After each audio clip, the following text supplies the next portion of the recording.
Unless I'm going to read it to you like a Hebrew Israelite reads it. Okay. So Jeremiah 31:31, it says, behold, the days come, saith the Lord, that I will make a new covenant only with the house of Israel and only with the house of Judah. That's how they're reading it because that's what they've been programmed to think and how to read. The scripture doesn't say only, but it does say that that God is making a new covenant. Again, this is not a statement that only includes Israel, but it is given to Israel at this point in time. Why? Because at this time, the chosen people of God were Israel, but they were chosen for a specific reason and a specific purpose, not to harbor all the blessings from God for themselves, but to be a nation of priests. Well, let me ask you a question. Priests minister, don't they? Well, the question is, who do they minister to? Is it only the Israel and they keep it to themselves?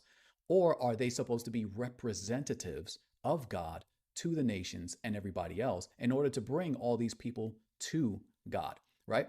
That's the thing we're going to deal with. So is it only for Israel? Well, the answer is no.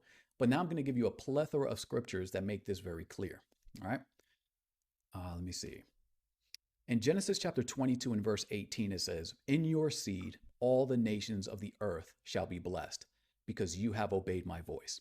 Now, so far, we've only just hit one verse, and already the context of the Bible is destroying the false presupposition of this Hebrew Israelite. Again, in your seed, and that's singular, and I'll talk a little bit about that as I finish reading.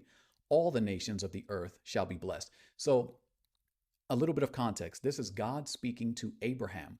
The children of Israel do not exist at this time.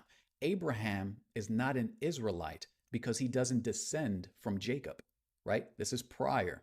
Right? So all the nations around him, there were no Israelites around in a sense. So what's happening here is saying that through you and your lineage, there's going to come a seed. Notice that it is singular. When you read the New Testament, you discover that this seed is singular and is speaking of a specific person.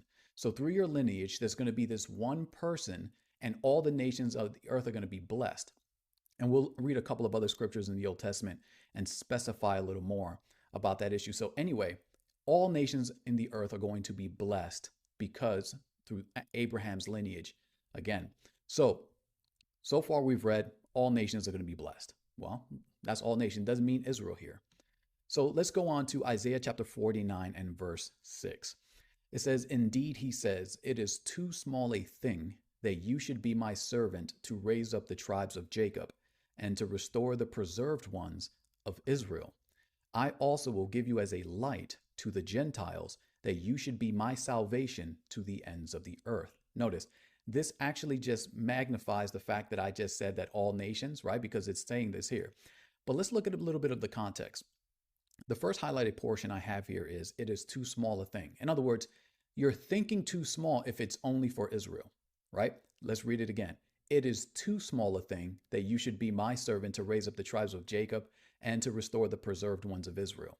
You're thinking too small if you think that the only reason I'm raising you up is for you and Israel alone. Now, how do I know that? Well, let's read the next highlighted portion. I will also give you as a light to the Gentiles, that you should be my salvation to the ends of the earth. So salvation isn't only for Israel, but is also to the Gentiles. Now, we can't say that these Gentiles are scattered Israelites because he used the term Israel prior. Israel consists of every Israelite. So salvation comes to every Israelite and the Gentiles of the earth.